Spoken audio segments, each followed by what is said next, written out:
Yo, what's up mga kaibigan? Nali na tayo magkwentuhan. Isang matinding balakid ang nasa harap ni LeBron James at ng Los Angeles Lakers. At ito nga ay ang reigning NBA champions OKC Thunder na pinapangunahan ng kanilang reigning League and Finals MVP Shai Gilgeous-Alexander. Makakatapat nga nila ito sa second round ng playoffs. Sa palagay ng madami ay magiging madali ang series na ito para sa number 1 seed.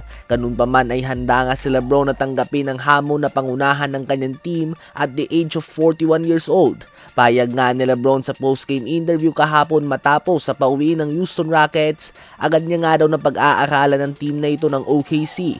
Unang-una nga daw ay kailangan nilang protektahan ang bola laban sa team na ito dahil nabibigyan nga daw ng momentum ang OKC at ang kanilang crowd mula sa mga turnovers na nagre-resulta sa mga fast break points. Alam nga daw nila ang possible back-to-back MVP Shai Gilgeous-Alexander ang head of the snake ng team na ito.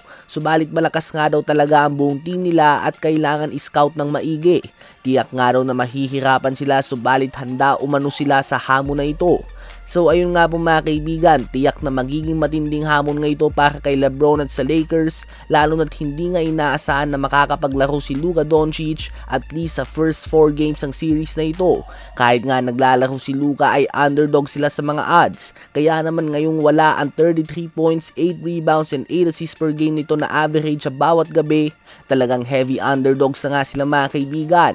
Isa pa ay kahit isang beses nga ay hindi sila nanalo laban sa OKC nung regular season. Malinis na 4-0 ang kanilang season series matchup, kaya naman hindi talaga ganun kadami ang naniniwala na kakayanin ni LeBron at ng Lakers na malampasan ang balakid na ito.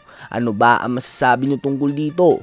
Habang sharpshooter naman ng Brooklyn Nets Michael Porter Jr. ay may tirada sa kanyang dating team na Denver Nuggets matapos ito na ma-upset at malaglag sa first round ng 6 seed Minnesota Timberwolves na walang Anthony Edwards, Donte DiVincenzo and Ayo Dosunmu. Ayon nga kay MPJ ay dapat umano ay hindi siya trinade ng Denver Nuggets. Ngayon tuloy nga daw ay agad ditong nagbabakasyon. Well, ngayong season nga ay talagang nakawelo si Porter Jr. sa Brooklyn Nets. From being the 3rd or 4th option sa Denver Nuggets offense, naging number 1 option nga siya sa tanking team ng Brooklyn Nets.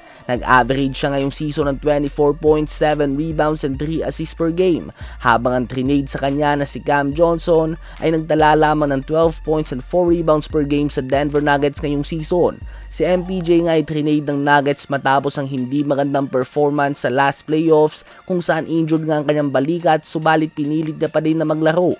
Napersa pa nga nila ang OKC Thunder sa Game 7 kahit na may injury sila ni Aaron Gordon. Subalit ayaw na nga ng Denver Nuggets na i-extend pa ang kanyang kontrata, kaya naman bago pa man ito pumasok sa free agency ay trinade na nila ito kahit na malaking parte siya ng kanilang opensa. Kayo ba mga kaibigan, sa palagay nyo ba ay tamang desisyon para sa Denver Nuggets ang pag-trade nila kay Michael Porter Jr.?